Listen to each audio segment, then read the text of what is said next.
Hello everyone. Today we are going to take up the poetry Keeping Quiet. It is written by celebrated poet Pablo Neruda. The real name of Pablo Neruda was Neftali Ricardo Reyes Basalto. Born on July 12, 1904 in Parral, Chile, Neruda spent his early childhood in Temuco and began contributing some articles to the daily La Manana at the age of 13. In 1920, he adopted the pen name Pablo Neruda in the memory of Czechoslovak poet Jan Neruda. Until his death in 1973, Pablo Neruda remained active in the political and literary arenas of his country. He was a diplomat and a politician too. Neruda was conferred the Nobel Prize for Literature in the year 1971. Introduction to the poem. Pablo Neruda was critical of any kind of political or social oppression. His poem, Keeping Quiet, is a call for the introspection for all human beings who have been divided on the lines of race, language, and nationalities. The poem is presented in the form of an exercise for meditation in silence. In this poem, the poet visualizes a state of comfortable inertia where he wishes for pleasant idleness and relaxation away from the frantic rat race, destructive activities, and futile wars. He wishes for a profound silence and stillness that would alleviate the sadness caused by the lack of self-understanding. In these moments of silence, one can break the shackles of discrimination, hatred, violence, and create an exotic moment of togetherness. In such inactivity and silence, we can find the strength of humanity.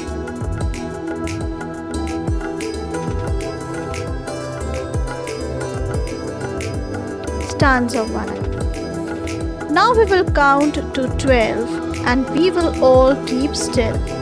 For once on the face of earth, let's not speak in any language. Let's stop for 1 second and not move our arms so much.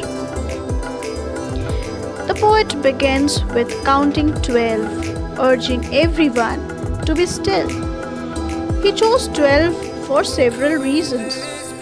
12 hints at the 12 hours of a day which rules our life. 12 refers to 12 zodiac signs believed to the controlling forces of our lives.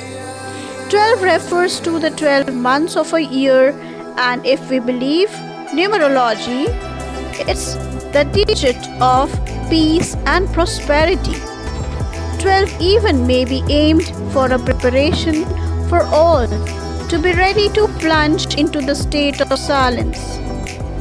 Let's not speak in any language. The poet here urges everyone to break the barriers of language and unite with one invisible tune. That is silence. With the word earth, the poet hints at all human living devoid the identity of country, creed, and caste. Though language is the identity of a country or race, he affirms that humans are more important, and the identity of being a human of earth is broader realization. Stanza 2. It would be an exotic moment without rush, without engines.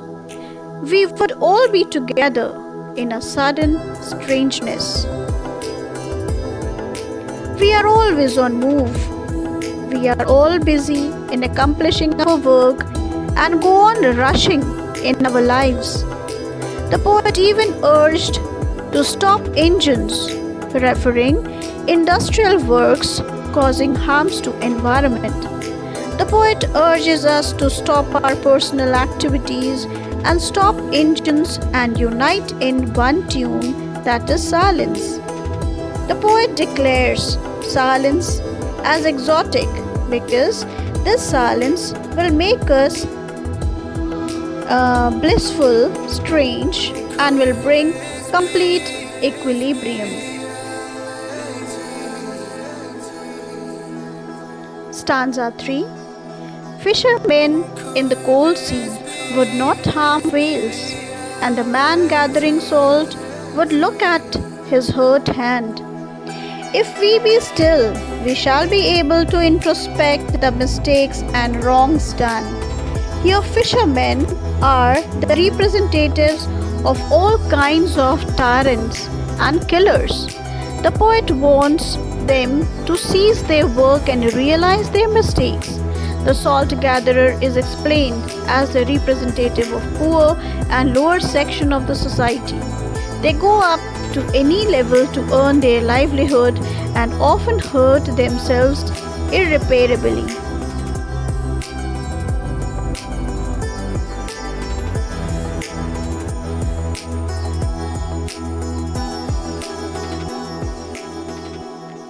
Stanza 4.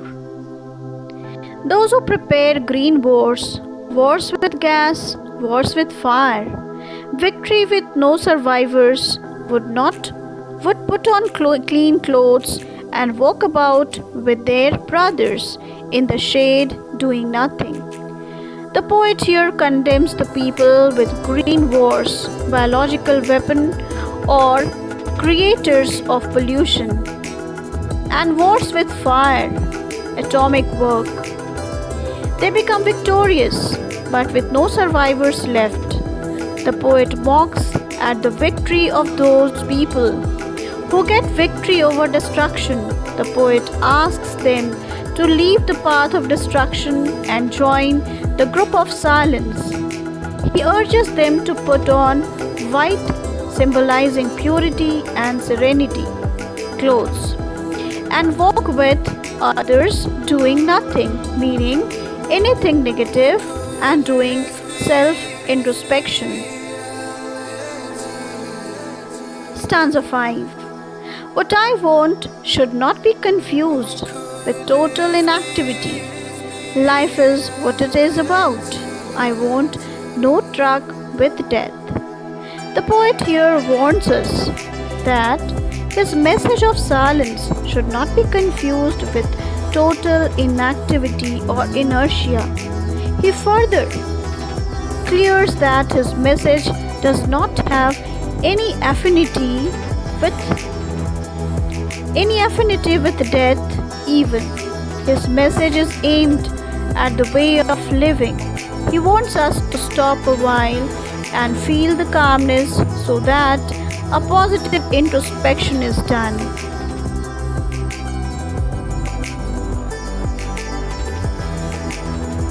Stanza 6. If we were not so single-minded, but keeping our lives moving, and for once could do nothing, perhaps a huge silence might interrupt this sadness of never understanding ourselves and of threatening ourselves with death.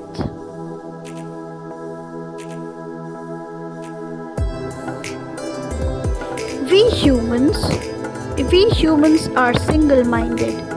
We are always busy in achieving our goals, completing personal responsibilities, and we never stop a while to evaluate ourselves and understand ourselves.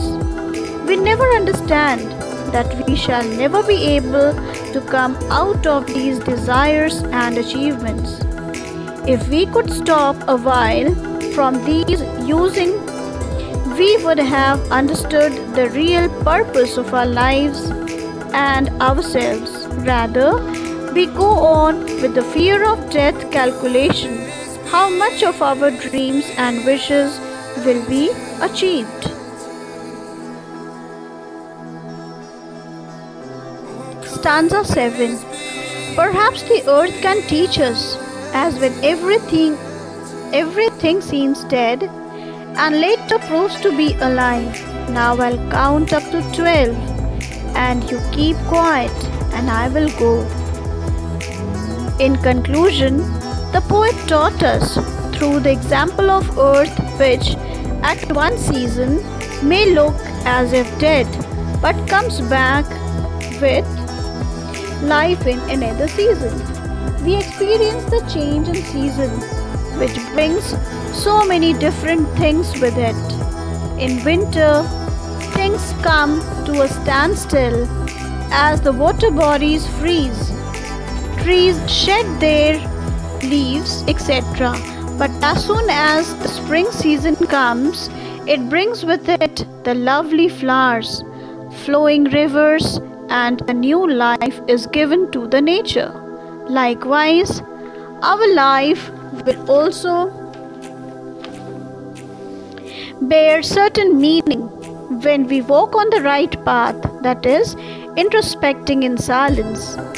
In the last two lines, the poet leaves us to introspect as if he himself has gone through the same.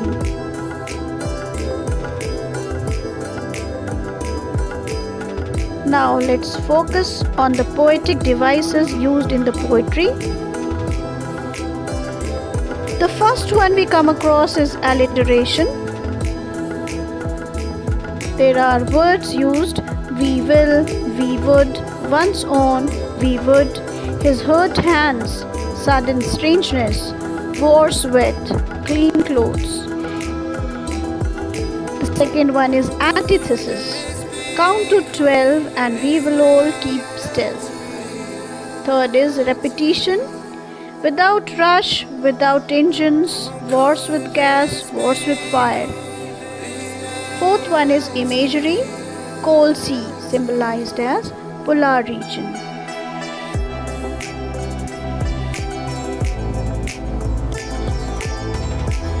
Those who prepare green wars, wars with gas, wars with fire, victorious with no survivors, would put on clean clothes and walk about with their brothers in the shade doing nothing.